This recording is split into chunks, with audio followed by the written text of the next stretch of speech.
Okay, so panoorin po natin si Angry Doc. So, may nag-message sa akin, sabi, Doc, deserve naman talaga ni Mang Usin yun na Medyo matagal na tong issue na to kasi ngayon ko lang nahanapan ng oras. So pasensya na kayo. Tuloy natin. hiharap siya ng Napolcom sa media. Sabi ko, paano mo nasabi deserve? Kasi galit na galit kami sa kanya. Galit na galit kami sa kanya kasi marami talaga siyang niloko. Maring totoo yun para sa mga tao na naloko niya, allegedly, no? Para sa mga tao na galit sa kanya kasi naloko niya, allegedly. Maaaring deserve yun para sa mga tao. Pero sa kagaya ko na neutral, no? Okay, so i-pause natin dyan na. Marami kasi nagre-reklamo kay Mang Usin ngayon. So, kung ako sa inyo, isampahan nyo ng kaso si Manong Norman. Kasi yung, yung ating kasing justice system will only work if you are the one to initiate the reklamo. Halimbawa, meron daw mga naloko.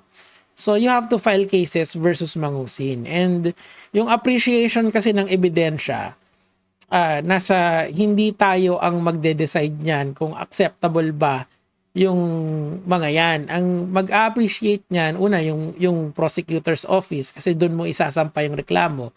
And then kung pwede yan as evidence. Ang pinopoint ko lang dito kasi, true, I agree 100%. May mga naapektuhan si Norman Mang Usin na hindi maganda yung epekto nila. In fact, sinasabi nga ni Attorney Calinisan na merong marami daw na naapektuhan na OFW si Norman Mang Usin. So, pero ang point doon, miski si Attorney Calinisan, he can only appreciate what is in front of him. Okay? Kasi yung mga reklamo na yon is of course nasa reklamo yon ng mga OFW. Pero may side pa rin si Mang Usin. Ang point dito kasi may mga tao na ganito, parang si Doc Ron, neutral lang sila. So kung nakita nila, kung ngayon pa lang nila nalaman yung about kay Mang Usin kasi talagang pumutok yung issue na yun eh. Hindi sila neutral lang sila, 'di ba? Okay lang 'yon. Walang problema kung ganyan yung walang problema kung may mga ganyang klaseng tao. So, pero miski may mga neutral na tao, hindi pa rin nawawala yung rights ni Mang Usin. Nakukuha nyo? Kasi we can argue hanggang bukas about sa guilt or not guilt ni Mang Usin, pero end of the day, ang mag-appreciate pa rin ng mga ilalapag nating ebidensya is yung korte. So and isa din, kailangan nyo rin lalong-lalo na dun sa mga anti-Mang Usin vloggers. Kailangan nyo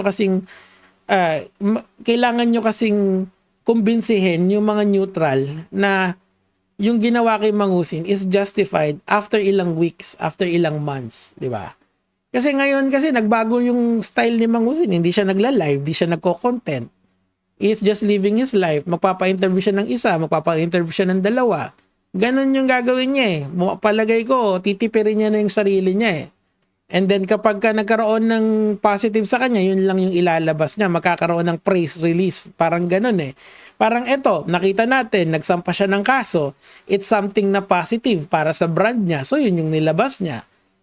Pinapakita niya sa atin na may rights din siya. So ngayon, ang mga anti-Mang Usin vloggers, naglabas sila ng mga documents na allegedly against kay Mang Usin. So but then again, wala na rin sa inyo yung bola eh. Yung evidence, yung ebidensya na yan ay isasubmit yan nung respondent, which is in this case si Attorney Calinisan. I think naman ma-handle niya yan, di ba? Nag-ano pa siya ng clean hands doctrine, in-invoke niya pa yon as one of his I guess magiging depensa niya yon dito sa case ni Mang Usin. Pero again, there are some people like si Doc Ron na neutral lang siya eh. Okay, may ginawa sa'yo, so sampahan mo ng kaso. Yun yung essentially punto niya dito sa video niya to eh. And kailangan gawin niyo yon. If you want to exact accountability on someone, it has to be through the courts. It cannot be on social media. 'Di ba? Walang totoong panalo at walang totoong talo dito sa social media. Kung ang meron lang siguro maapektuhan, may maapektuhan. And yung mga naapektuhan, pwede rin silang kumuha hustisya sa ibang venue at hindi dito sa social media yon. Sinasabi ko lang sa inyo mga lods ko. Kasi dito sa social media, ano naman yan gets ko naman siguro naman, mas marami ng tao ang hindi naniniwala kay Mang Husin. Pero, meron at meron pa rin yan na sa side sa kanya. In fact, pag tinignan nyo, meron ng mga tao na dinidefend si Mang Husin, di ba? And I don't believe na si Doc Ron yun.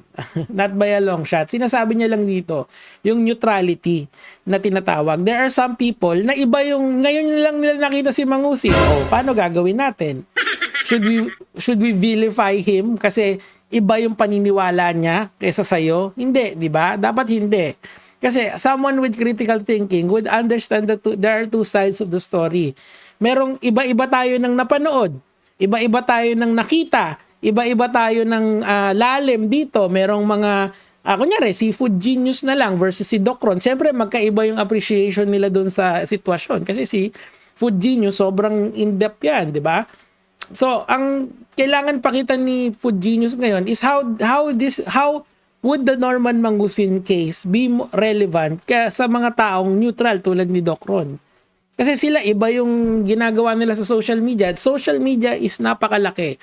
Lahat tayo, may iba-iba tayong ginagawa. Ako nga, ngayon lang ako nakapag-focus kay Mang Husin kasi nag-trending siya. Kung hindi pa yan trending, hindi ko pa papansinin yan. Kasi miski ako, minura din ako ni Norman, di ba? Nakita niyo naman lahat yun. Pero hindi ko pinatulan kasi nga hindi siya relevant doon sa bigger narrative nitong channel na to. Kasi itong channel na to, number one, hopefully entertaining sa inyo yung mga ganitong klaseng talks. And number two, educational. Dapat sana may natututunan kayo kada click nyo sa video ko.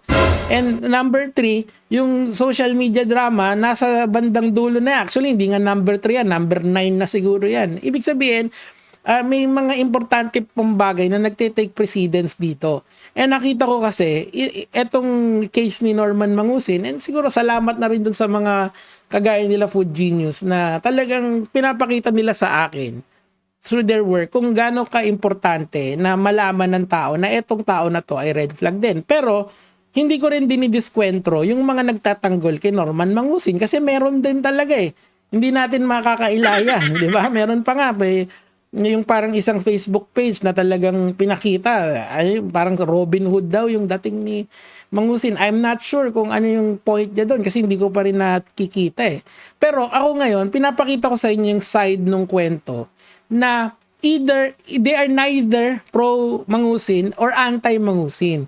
They are neutral. Nakita niya lang nila, nakilala na lang nila yan nung hinarap sa press con. Yun lang.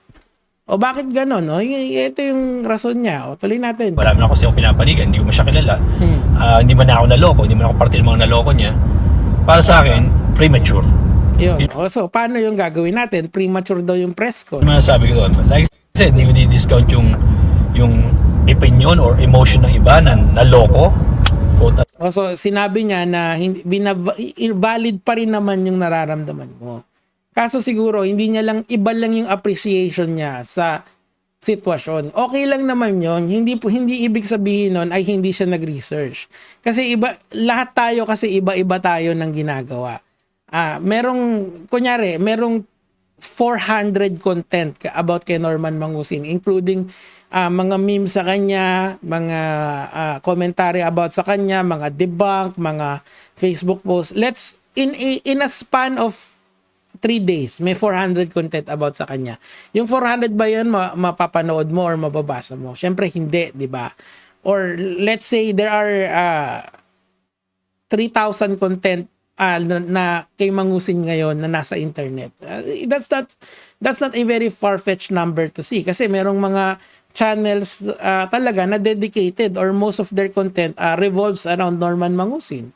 So, ibig sabihin, merong mga content creator na nakatutok talaga sa galawan ni Norman, ni Manong Norman. So, ibig sabihin, marami masyadong content si Norman about kay Norman Mang Husin dito sa internet.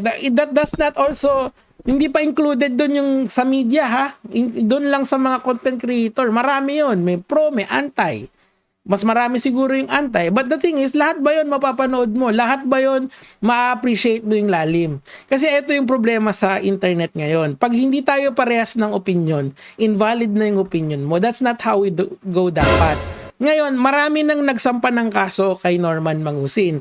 Halimbawa, si Attorney Kalinisan tsaka si Yusek Lacanilao, they have already filed cyber libel cases and unjust vexation cases. It will take a while bago matapos yon. 2 to 3 years bago matapos yon. Yung sa prosecutor, siguro yun yung pinakamabilis. That's 8 months? Kung magsasagutan pa sila after complaint counter. Paano pa pag mag-rejoinder? Paano pa pag mag-reply? Di matagal yon. So, let's assume na 1 taon yon. So, 1 year pang uupo yon. Ngayon, hindi na nag-upload si Mangusin. Hindi na wala na tayong masyadong naririnig kay Attorney Kalinisan tsaka kay Yusek Lacanilao. So, it will take time. Kasi, eto kasing mga issue sa internet, natatapos yan. At nagiging, yung relevance niya nababawasan. For the longest time, na after nung pandemic, nung 2021, yung popularity ni Mangusin has waned down. Pero nagkaroon na rin ng community na against sa kanya. Ngayon, nag-ingay ulit. Kasi, na-pick up siya ng mainstream di ba?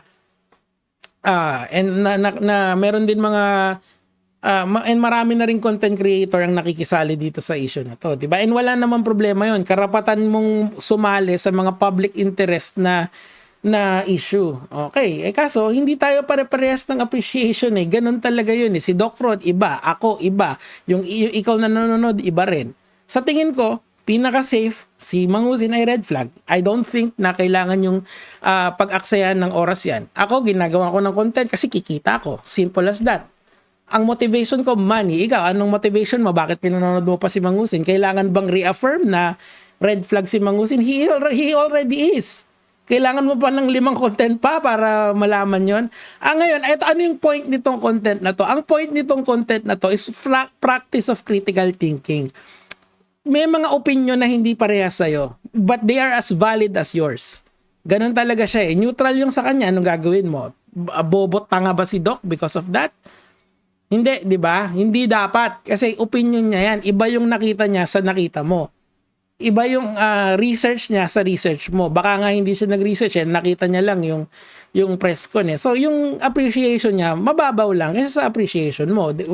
Does that invalidate his opinion? Maybe not. Maybe not kasi ang side niya is nasa neutral. Paano yung mga pro-Mangusin vloggers? Kasi may mga ano yun, iba yung appreciation nila dun sa nangyari. Does that make their opinion invalid dito? Hindi rin. So, ang sinasabi ko rito, kayong mga pro-Mangusin vloggers, anti-Mangusin vloggers, you need to anti-Manong Norman vloggers, you need to make it clear kung bakit siya red flag. Kailangan yung kumbinsihin yung mga nasa gitna tulad ni Doc Ron. Kasi si Doc Ron, mas gusto niyang magintay na lang ng resolution ng kaso. Kasi doon naman talaga titignan yan Yung opinion natin, baliwala yan, end of the day. The final arbiter of what is true or not in this country at the very least is the courts. If the courts say na hindi siya guilty sa kahit anong bagay, then wala tayong pwedeng ipahid sa kanya. Legally speaking. Okay, but nasa korte na naman yan, gumugulong na naman yan, hintayin na lang natin yung exciting part. Diba? Yun lang naman po yung sa akin for today, mga lods.